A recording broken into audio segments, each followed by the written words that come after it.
Hello दोस्तों, आज जान लेते हैं मीनिंग ऑफ नॉमिनल अकाउंट।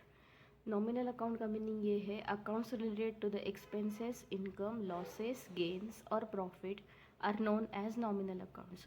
यानी कि जो कुछ भी अकाउंट्स मेंटेन किया जाता है, जो एक्सपेंसेस का हो या फिर कोई इनकम रिसीव हो या फिर कुछ बिजनेस में लॉस हो गया हो या कोई हमने एसेट सेल किया हो, उसका गेन प्रॉफिट हमको मिला हो, तो उसके रिलेटेड जो कुछ भी अकाउंटिंग मेंटेन होता है उसको बोलते हैं नॉमिनल अकाउंट। तो उसका एग्जाम्पल है wages account, commission account, rent account, क्योंकि ये सारे हमारे एक्सपेंसेस हैं, तो एक्सपेंसेस आते हैं नॉमिनल अकाउंट के under. Stationery account, interest account, interest में दो तरीके से इंटरेस्ट आएगा, interest received account, interest paid account, दोनों भी आएंगे नॉमिनल अकाउंट में। अगर इंटरेस्ट आता है तो उसको जाएगा डेबिट, क्रेडिट, और इंटरेस्ट जब पेमेंट करते हैं उसको जाएगा डेबिट। तो उसका रूल ये है, debit all expenses and losses, यानी कि जो कुछ भी एक्सपेंस होगा, लॉस होगा, उसको हम करेंगे debit.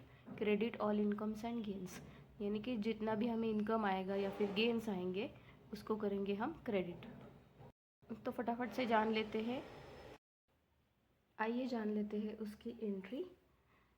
Rent paid in cash ₹15,000, मतलब हमने रेंट पे किया है कैश में 15,000।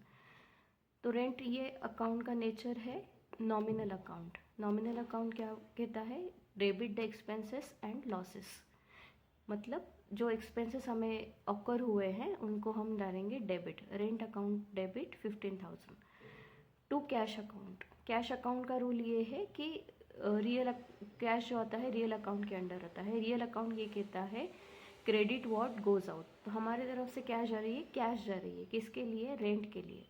सो कैश को करेंगे credit to cash account 15,000, rent account debit 15,000 to cash account 15,000। उसका नरेशन ये बनेगा रेंट पेड इन कैश। दूसरा एग्जाम्पल देख लेते हैं, इंटरेस्ट रिसीव्ड इन बैंक ₹500। जैसे बैंक में हमें इंटरेस्ट आता है, कुछ महीना हो या फिर क्वार्टरली जो इंटरेस्ट आता है, सपोज हम यहाँ पे मान के चलेंगे कि 500 इंटरेस्ट हमें रिसीव हुआ है। तो किस में रिसीव हुआ है, बैंक में हुआ है, तो बैंक ये हो गई रिसीवर। बैंक ये पर्सनल अकाउंट है, पर्सनल अकाउंट का रूल ये बताता है डेबिट द रिसीवर, यानी बैंक रिसीवर हो गई। Bank account debit 500।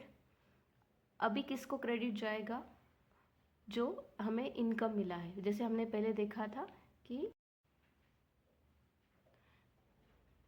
Credit all incomes and gain, तो इंटरेस्ट हमारा गेन है, इनकम है, मतलब जो इनकम हमें मिला है वो इंटरेस्ट मिला है, इंटरेस्ट के रूप में मिला है। So to interest received account 500।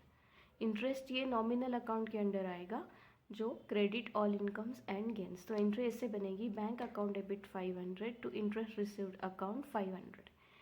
उसका नरेशन ऐसे आएगा, interest received in bank. Thank you दोस्तों।